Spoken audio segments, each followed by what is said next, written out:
Hello বন্ধুরা, আজকে সারাদিন মুষলধারে বৃষ্টি হচ্ছে। যেহেতু দুদিন আগে আমাদের দুর্ঘটনা ঘটে গেছে, বাধ্য হয়ে কিন্তু চুলাতে রান্না করতে হচ্ছে। আর এই দুর্ঘটনার পর থেকে দেখছি মা অনেক বেশি অসুস্থ হয়ে গেছে। রান্না বান্না করতে গেলে মার অনেক কষ্ট হচ্ছে। তো মাকে যেটুকু পারি আর কি হেল্প করার চেষ্টা করতেছি। বাড়িতে বসে থাকার চেয়ে মাকে হেল্প করা অনেক ভালো। তো বৃষ্টিমুখর দিনে চুলায় বসে রান্না করছি, এদিকে কিন্তু ভিজতেছি। মাথার উপরে জাস্ট ট্রিপলটা দেওয়া আছে। এদিকে রান্না করতে করতে আমার ডাল রান্না হয়ে গেছে, ভাত রান্না হয়ে গেছে এবং আমার বাচ্চার জন্য একটু মুরগির মাংস রান্না করতেছি।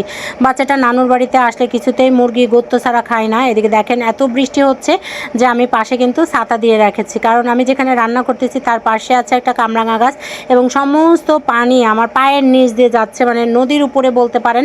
আমি নদীর উপরে বসে রান্না বান্না করতেছি। উঠানের দিকে তাকাইলেই বোঝা যায় কি পরিমাণ জোরে বৃষ্টি হচ্ছে, একদম মুষলধারে। আর মা ওখানে দাঁড়িয়ে আছে, মার পা অনেক ফুলে গেছে এবং বৃষ্টি দেখে আমার বাচ্চা এদিকে বৃষ্টির মধ্যে নেমে পড়েছে আফিফের সাথে। ফ্রেন্ড ভাইয়া আর আমার বাচ্চা একসাথে বৃষ্টিতে ভিজতেছে আর আমি এদিকে রান্নাবান্না করতেছি। বড়াপা বাসায় ছিল না, বড়পা একটু কাজে আর একটা জায়গায় গিয়েছিল। তো সেই সময় আমার সবার রান্নাবান্নার ব্যবস্থা করতে হয়েছে। আজকে জাস্ট আমরা আলু ভর্তা এবং ডাল খেয়েছি, আর কোনো কিছু করার সুযোগ হয় নাই, কারণ রান্না যখন করতে বসেছি বাইরে ভাই এমন ধুম বৃষ্টি হলো। জাস্ট আমি ভাতটা রান্না করেছি, তারপরে কিন্তু এত ধোঁয়ায় বৃষ্টি হচ্ছে যে বৃষ্টির চোটে আমার গাছ খড়ি লতা পাতা সব তো ভিজে গেছে। রান্না করব কি দিয়ে? দেখছেন আমি চুলার মধ্যে কিন্তু পাতা দিচ্ছি, প্রত্যেকটা পাতা ভেজা। এখন এগুলোকে ফু দিয়ে দিয়ে জ্বালানোর চেষ্টা করতে হবে। এটা হচ্ছে ব্যর্থ চেষ্টা ছাড়া আর আসলে কিছুই না। তারপরেও চেষ্টা করতেছি। তো মূলত বৃষ্টিতে ভিজে রান্না করলাম, এটা হচ্ছে আমার কাছে নিউ এক্সপিরিয়েন্স, নতুন একটা অনুভূতি। এই নতুন অনুভূতিটাই আপনাদের সাথে শেয়ার করলাম। আমার কাছে কিন্তু আজকে নিউ এক্সপিরিয়েন্সটা অনেক ভালো লেগেছে। তো সব কিছু মিলাই আমার রান্না হয়েছে। আর স্পেশালি কিন্তু মাটি চুলায় রান্না, মাটি চুলায় খাওয়াটা অনেক বেশি মজা লাগে।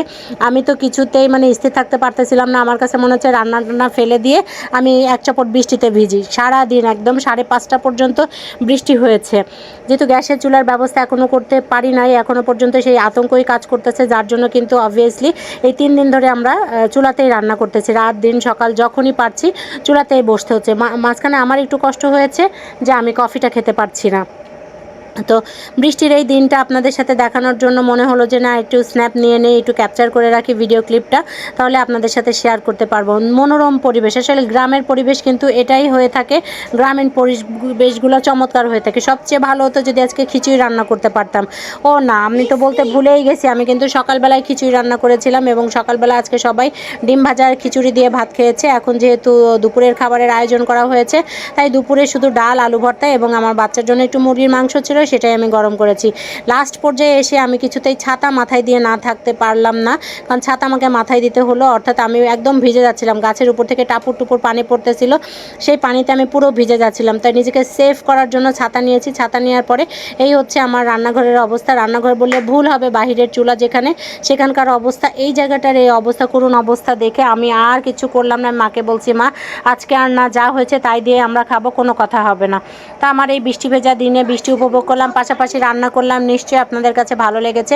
ভালো লেগে থাকলে অবশ্যই আমার চ্যানেলটি সাবস্ক্রাইব করবেন এবং পরবর্তী ভিডিও দেখা পর্যন্ত আপনারা সবাই সুস্থ থাকবেন, ভালো থাকবেন এবং বৃষ্টিমুখর দিনে আপনারা সবাই খিচুড়ি রান্না করে খাবেন, অনেক ভালো লাগবে। সবাইকে টাটা, বাই।